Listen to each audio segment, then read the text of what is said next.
I'm Gabby and I'm a wet and wet oil painter, and welcome to part 3 of painting barns. So we drew the barns in part 1. We painted the red barn in part 2 with our paintbrush, and now we're going to do part 3 where we're going to paint the other barn that we drew with a palette knife.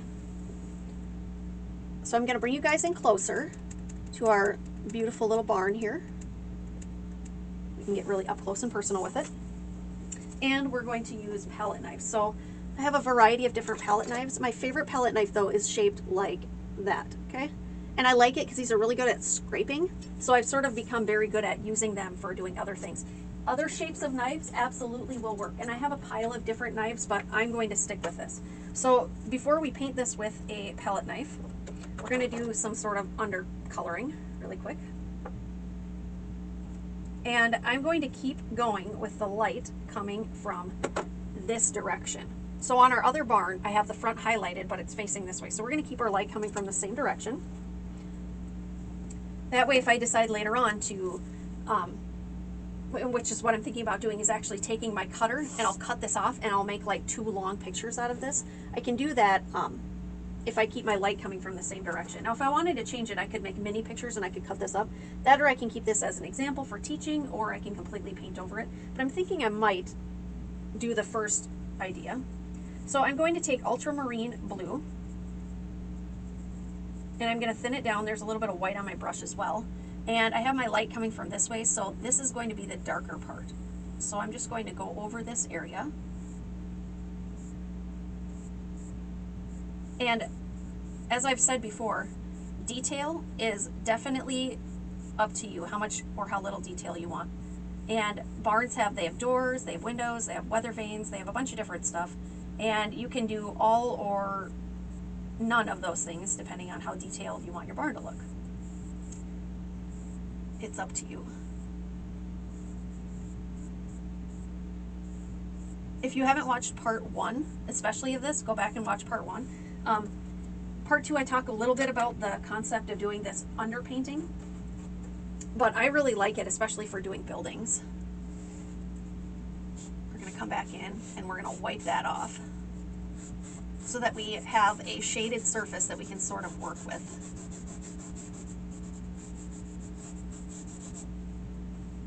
All right, so I have that. And on the other side of the barn, we're going to take some Indian yellow. Let me get it out of the tube first. And I'm going to use a clean brush, just another flat brush. This one is a bit splayed, but I'm going to see if I can make it work.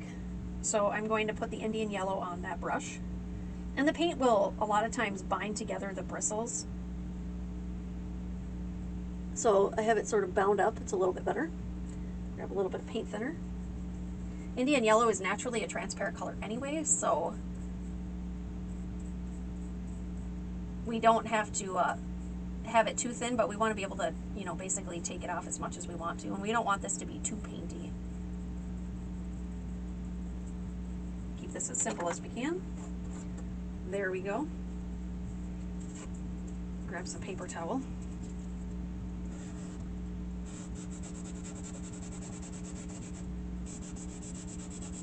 And we'll wipe that off. And so now we have our undercoloring. And I could do this with a brush if I wanted to, but this time I'm going to use a palette knife, as I said. So I'm going to take some burnt umber, and we're going to use that to do our first part. If you're not familiar with using palette knives, a long while ago in my world of being a YouTuber, which was only a few months ago, I did a video on how to paint mountains and stuff and get practice without using oil paint. If you're not good with knives, go back and watch that. I promise it will be helpful. On our palette knife here, I have a nice little roll, oh, there you can see it, shiny as it is, of some burnt umber. And I'm going to come in and I'm going to put this with the angle of the roof, and I'm just going to drag it down. And I'll drag it down. Go to the next part of the roof.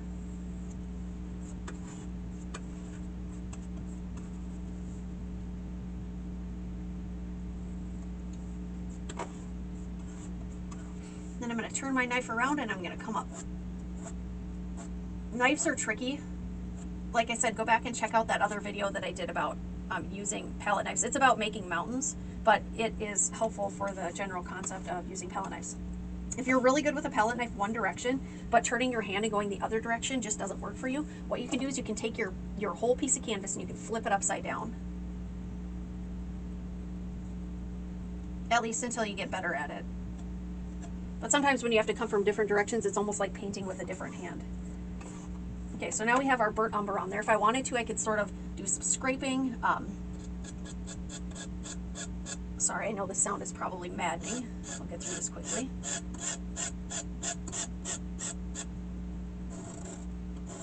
Come back. And I'm going to flatten it out where the doors are so that I don't have those same lines there. And let's see if I can bring you guys a little bit closer because it's sort of difficult to see this in the camera. Nope, that's as close as you guys are going to get. So if you want to have a little bit more sort of color and differentiation, you can come back and mix a little bit of that burnt umber along with some white and just slide across.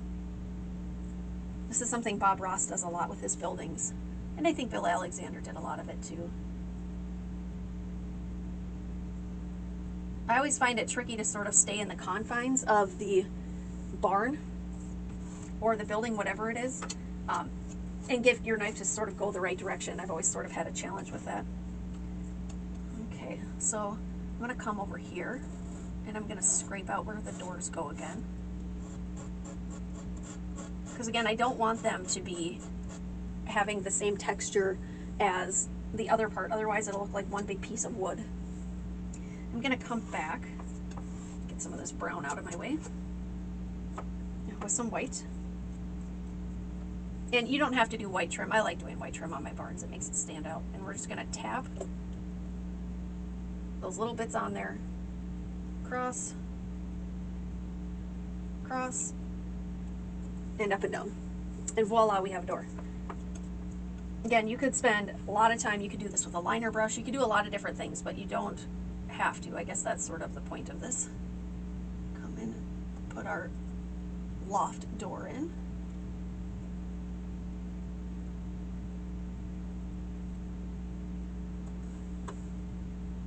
And there we have our doors. Now, I could use burnt umber to do the other side, but the thing is that burnt umber is going to sort of cover up that yellow right away.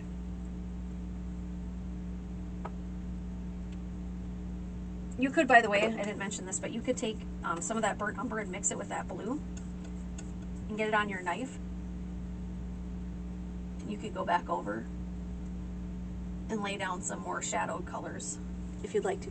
Okay? Up to you. Let me wipe my knife off. And so what I grabbed was some burnt sienna. I have a tiny bit of Indian yellow left on here, so I'm just going to mix them together. It gives me a reason to use that. Okay? And then I'm going to come over and I'm going to fill in this area. Now, the smaller the area, the more difficult it is.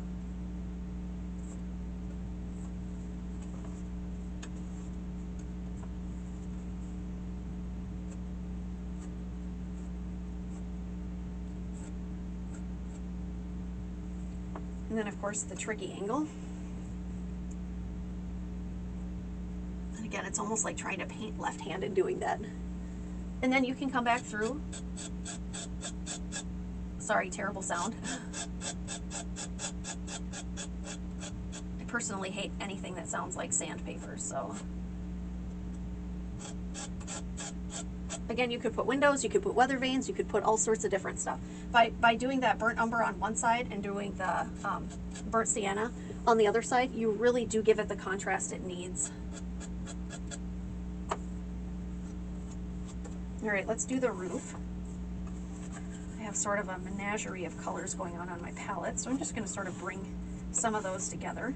Now, luckily, the roof has sort of the same angle on either side of it, so we don't have to, make like one part of the roof darker than another. I do want to make this look a little bit more gray, though. And right now, I have a whole bunch of brown, so let me get, I think, some green. I'll grab some green.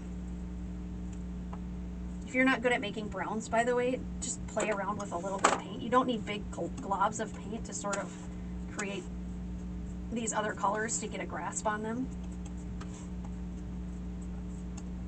It's a little bit grayer. Okay. So I'm going to come in and I'm going to put in the roof.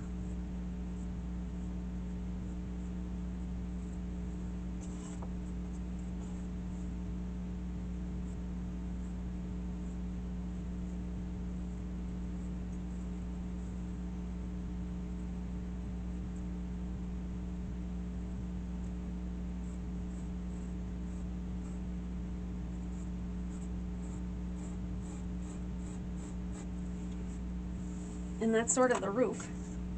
I think I'll grab a little bit of white, mix it with a little bit of that gray, and I'm going to lighten up this roof a little bit.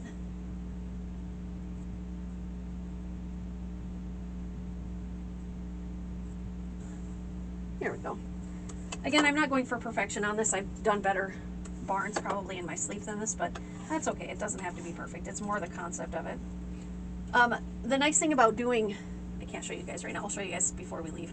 The nice thing about doing it with a brush is you can get definitely more accuracy. So if you're going for something that is very specific or more accurate, definitely take on using a brush instead of a palette knife. And you could come back in here too if you wanted to straighten some of this out with a brush fairly easily. A good flat brush.